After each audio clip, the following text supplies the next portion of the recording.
นี่ก็ตกตะวานี่ก็ตกมาถึงตะวาก็หยุดตกไปในช่วงค่ำเมื่อคืนนี่ก่อนเฮารับนอนก็ฝนตกลงมาเย็นตลอดทั้งคืนฝนสั่งฝนลาก่อนจะเข้าหน้าหนาวเต็มที่เดือนมกราคมกุมภาเนี่ยหนาวเต็มที่ความเหน็บความหนาวนั้นญาติโยมมันเป็นฤดูกาลที่เปลี่ยนแปลงไปตามกาลและเวลาบ้านเฮาหนาวปุ่นอี้นะต่างประเทศที่หลวงพ่อไปทัศนศึกษาไปร่วมทำบุญตามกฐินที่ประเทศยุโรปเนี่ยหลายประเทศคือประเทศเยอรมันสวิตเซอร์แลนด์ประเทศเดนมาร์กนอร์เวย์และก็ประเทศฝรั่งเศสเปิ้นหนาวเหลือเฮาเนอะหนาวแตะหนาวว่าเพราะว่ามีหมอกมีน้ำค้างมีอันเปิ้นห้องว่าหิมะตกทั่วบ้านทั่วเมืองบนป่าบนดอยบนเขาขาวพลไปหมดจะต้องสวมรองเท้าใส่รองเท้าใส่กางเกงใส่เสื้อใส่ผ้าใส่หมวกอุ่นใส่ถุงมือญาติโยมนะสัญจรไปนาที่ไหนก็ลำบากแต่รถบ้านช่องหอเฮือนของเปิ้นอาคารสถานที่เปิ้นจะมีความเรียกว่าติดฮีทติดความร้อนผนังความร้อนมันจะมีขายเหมือนกับตู้เย็นเนี่ยญาติโยมนะจะมีขายเหมือนกับตู้เย็นเป็นพังเป็นแผงใหญ่เอาไปซื้อมาก็เสียบเข้าไฟฟ้าแล้วมันก็จะปั่นความร้อนออกมาคือความอบอุ่นแก่ผู้คนที่อาศัยอยู่ในอาคารสถานที่นั้นในรถก็เหมือนกันรถยนต์ทุกคันจะต้องมีฮีทปรับอุณหภูมิให้เกิดความร้อนนะเกิดความร้อนอบอุ่นเนี่ยญาติโยมถ้าบ้านไหนเปิ้นบ่มีเครื่องไฟปรับความร้อนเปิ้นจะมีเตาผิงอย่างว่าหันบ้านจองเปิ้นจะมีเครื่องเตาผิงแล้วก็มีป่องควันไฟขึ้นไปหลังคาโจ้โล่เนี่ยนะเรียกว่าป่องเตาผิงดังในเพื่อจะดังไฟด้วยดุนหลัวนะดุนหลัวดังถ่านลุ่งหลัวอย่างต่างๆอันนี้เพื่อปรับให้เกิดความอบอุ่นในท้องถิ่นในที่อาศัยบ้านเฮาก็เหมือนกันแต่ความเหน็บความหนาวของบ้านเปิ้ลเนี่ยยิ่งทวีคูณกว่าบ้านเฮา2-3 เท่าบ้านเฮาหนาวมอกใดนี่เฮาก็ยังพอที่ทนและอาศัยกับธรรมชาติดังฟึงดังไฟอยู่พิงกันหากันเสื้อกันหนาวผ้าตุ้มผ้าห่มมาตุ้มกันก็พออยู่ได้หนาวลมต้องห่มผ้าหนาวฟ้าต้องผิงไฟถ้าหนาวใจนี่ต้องอิงธรรมะญาติโยมนะถ้าหนาวใจเฮาเนี่ยต้องอิงธรรมะถ้าบ่อิงธรรมะนี่เดือดร้อนหนาวอกหนาวใจนี่นะนี่เป็นเรื่องสำคัญญาติโยมท่านสาธุชนวันนี้วันศุกร์นี่กำเดียวก็จะไปที่อบต.เวียงเปิ่นจะเปิดเรียกว่ากิจกรรมของโรงเรียนผู้สูงอายุได้ไปพบไปปะกับผู้สูงอายุเหตุสักน้อยแล้วก็จะได้ไปขึ้นบ้านใหม่ของนายธนัทแล้วก็เป็นลูกหลานของยาวิราชที่บ้านหลวงตุ้ม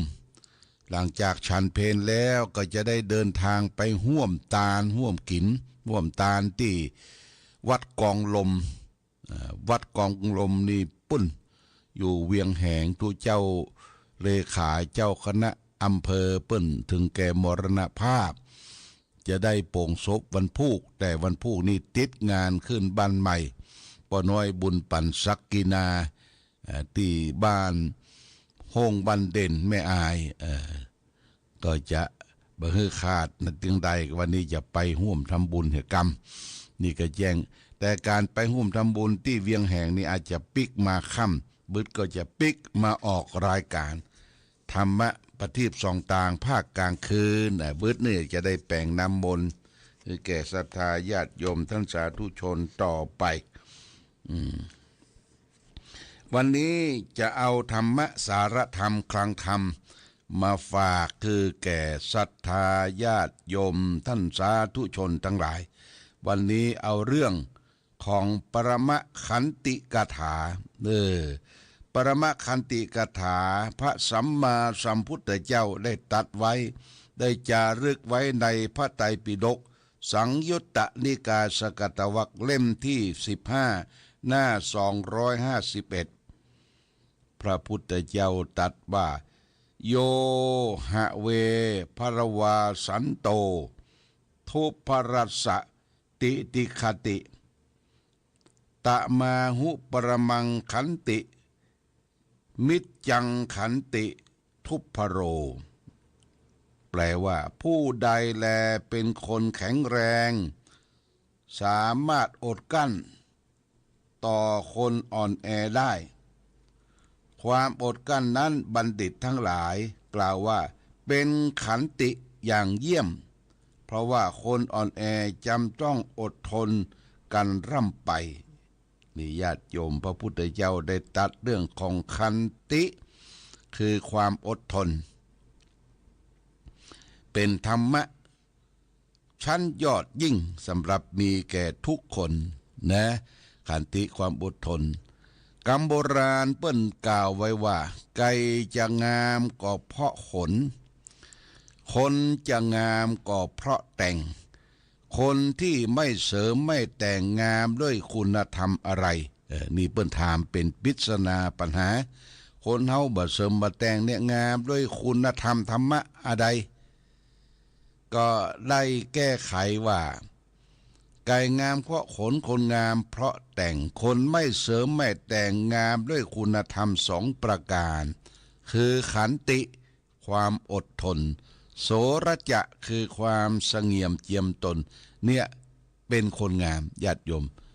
อยากจะเป็นคนงามจะไปวู่วามโกรธง่าย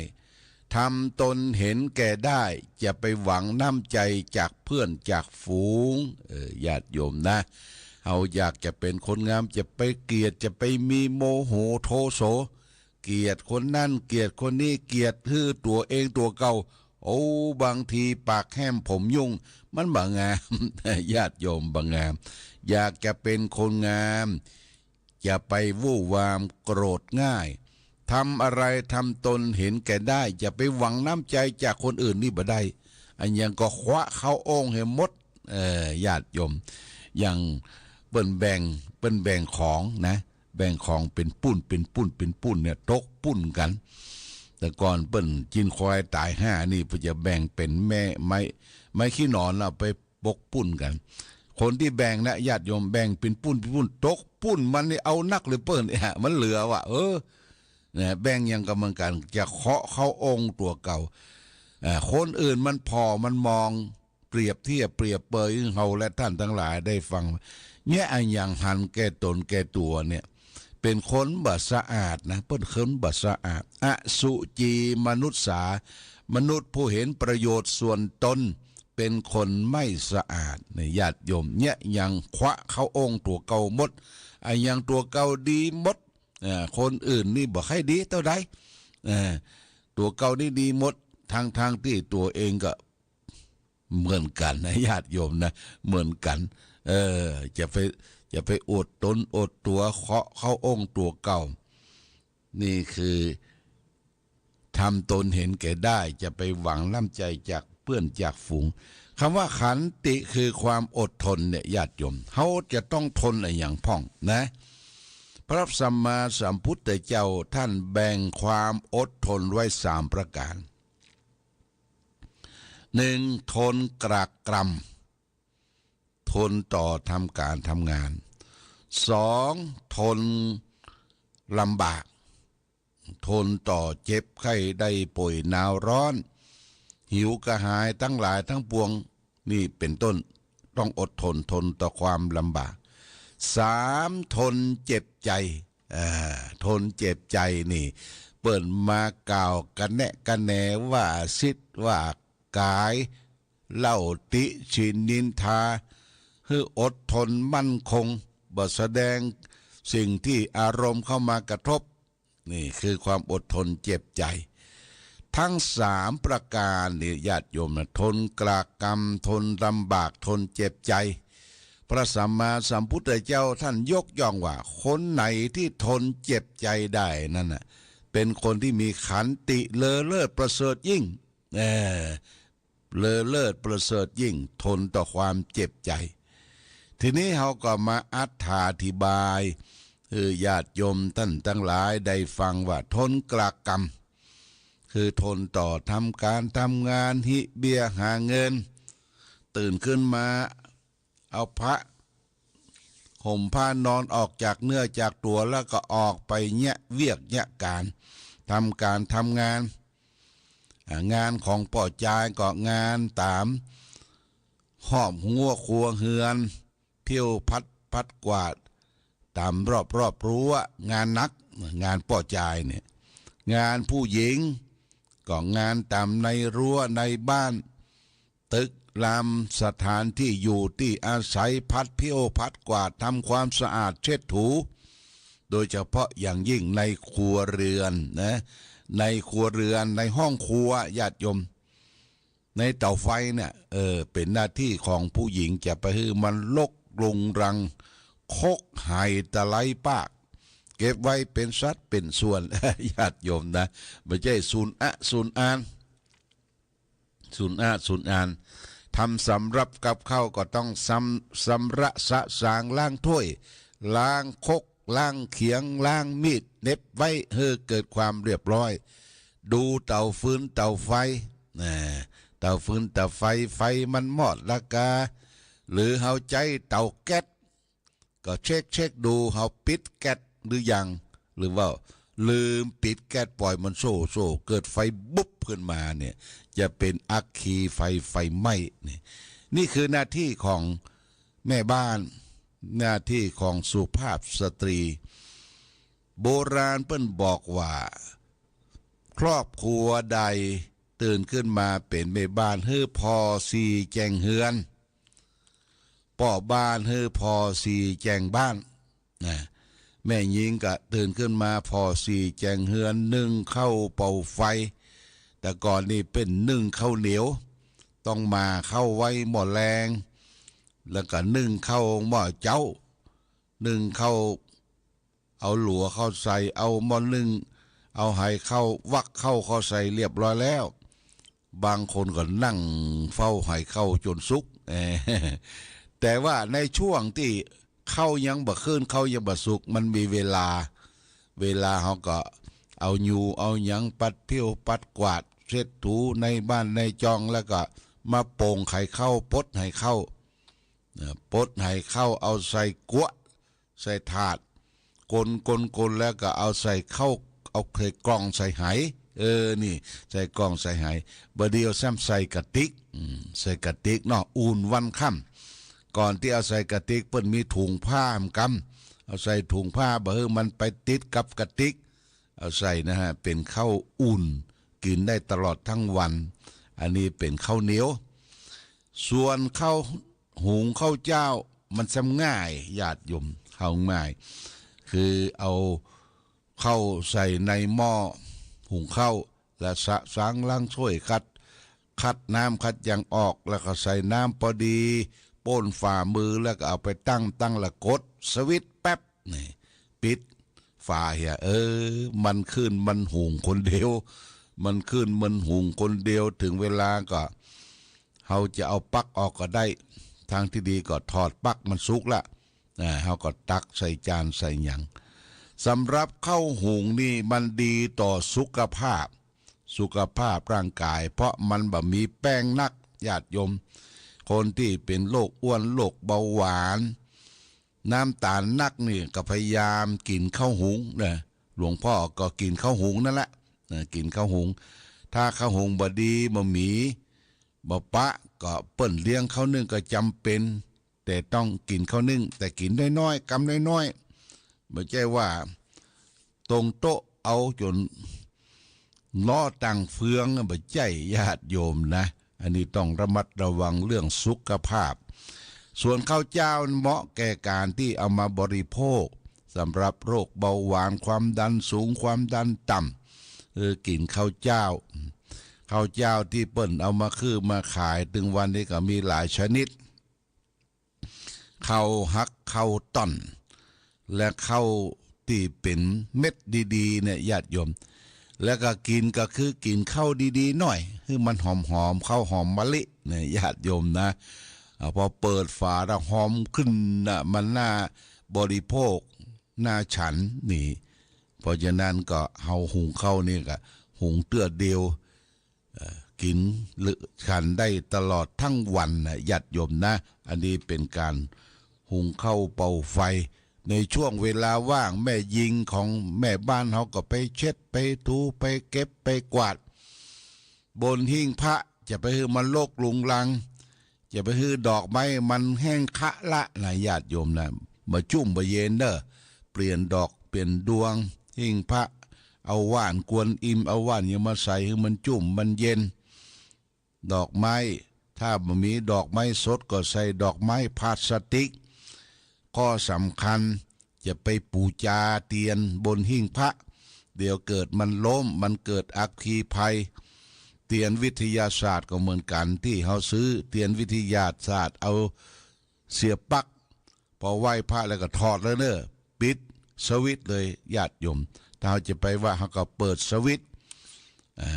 ถ้าไหว้พระเสร็จแล้วก็ปิดสวิตช์มันจังลืมเสียบปลั๊กลืมถอดปลั๊กออกเนี่ยญาติโยมมันฮ้อนเข้ามันช็อตอย่างที่เขาได้ทราบข่าวเรื่องไฟไหม้ใต้ลามที่ในต่างๆไฟฟ้าช็อตเนี่ยมีจำนวนมากที่ต้องระมัดระวังเนี่ยแม่บ้านพอสีแจงบ้านสีแจงเฮือน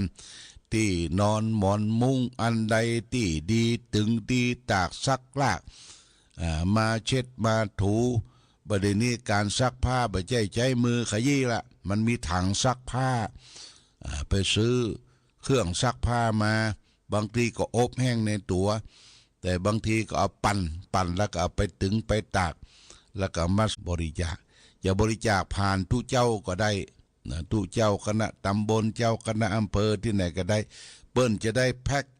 การที่จะไปบริจาคต้องซักรีดใส่กล่องซักรีดและใส่ถุง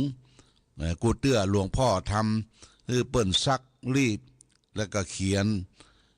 หน้าถุงพลาสติกว่าชุดผู้ใหญ่ชุดเด็กชุดผู้ใดเด็กกลางเด็กเล็กนี่จะได้จับเอาไปแจกคือแก่คนที่บ่มีเสื้อผ้าใส่อยู่ตามป่าตามเขาลำเนาภัยหน้าหนงหน้าหนาวนี่จะมีประโยชน์มีอานิสงส์มากเนี่ยญาติโยมที่มันเกินใจเนอะที่มันเกินใจบ่ใช่แอมซุกในตู้ใหญ่อย่างไว้ในตู้เสื้อผ้าไว้ไว้อย่างเสียดายญาติโยมเสียดายมันเขาทำให้มันเป็นประโยชน์แก่คนอื่นเนี่ยผู้หญิงสตรีแม่บ้านตื่นขึ้นมาฮือพอสีแจงเหือนพ่อบ้านตื่นขึ้นมาฮือพอสีแจงบ้านลุกมาก็ไปเพี้ยวไปกวาดเอามีดกดกาเอาขอบบกกาไปดีปลูกดีฝังหญ้าโกงในรอบบ้านเฮาหิมกำแพงเฮาในบ้านในจองก็ทำความสะอาดกันยุงกันสัตว์แมลงต่างๆงูนิ้วกิ้วกอดจะไม่ได้มาอาศัยนี่คือพ่อสีแจงบ้านบ่ใช่ตื่นขึ้นมาเอาไก่เห็ดดวงเอาไก่ออกกำลังไปล่อไก่เนาะไปล่อไก่ออกกำลังอยู่กับไก่กินกับไก่บ่สนใจเนี่ยบ้านจองจะลกรุงรังอย่างใดนี่ก็บ่ใช่ถูกที่นี่โบราณเปิ้นสอนว่าป่อจายตื่นขึ้นมาล้างหน้าล้างตาพอสีแจงบ้านหรือบัดเดี๋ยวนี้ถ้าบ้านอย่าง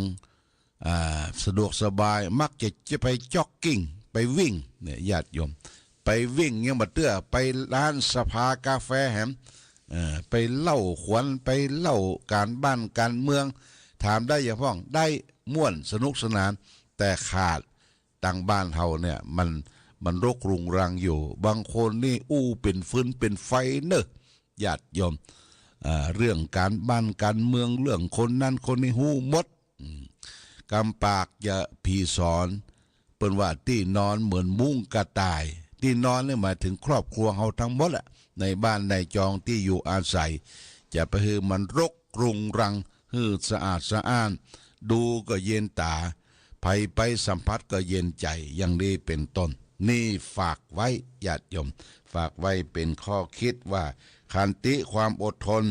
ทนต่อกลากกันทำงานประการที่สองทนต่อความลำบากคือทนต่อความเจ็บไข้ได้ป่วยหนาวนิดๆหน่อยเจ็บหัวเจ็บเก้าให้อดรนทนเอากินยุกกินยาแล้วก็รักษาสุขภาพร่างกายมันก็หายได้สุดท้ายทนต่อความเจ็บใจเนี่ยโอ้สุดยอดไปทนเจ็บใจได้ไผว่าติชินนินทาอันยังจังเตะญาติโยมกำปากกำลมกำลิ้นบ่มีดูกเนี่ยมันมีอยู่กุกตี้กุกแห่งทุกชาติทุกภาษาเอาจะเก็บเอากับสินนินทามาเป็นประโยชน์มาเป็นเรื่องใหญ่เนี่ยยะอย่างบรรลุญาติโยมนะยะอย่างบรรลุเพราะฉะนั้นจะต้องฝืนได้กำไรถ้าไปตามใจนี่ขาดทุนนี่ฝากไว้เป็นข้อคิดเรื่องของความอดทนเป็นธรรมะเป็นความอดกั้นอย่างยิ่งที่เราจะต้องทำอย่างให้ประสบความสำเร็จอยู่ที่ขันติคือความอดทนเป็นปารมีธรรมในข้อหนึ่งในปารมี30ตัดนี่ฝากไว้เอาละวันนี้รายการธรรมะประทีปส่องตาได้มาพบศรัทธาญาติโยมท่านสาธุชนทั้งหลายก็พอสมควรแก่กาลเวลาขอท่านทั้งหลายจงมีความสุขความเจริญประกอบไปด้วยอายุวันนะสุขภาระรายการธรรมะประทีปส่องต่างต้องขอลาก่อนขอผู้ฟังจงตั้งมั่นจิตหันษาโดยธรรมะขององค์พระพุทธาได้นำพาให้เกิดความสุขสงบเย็นขอเจริญพร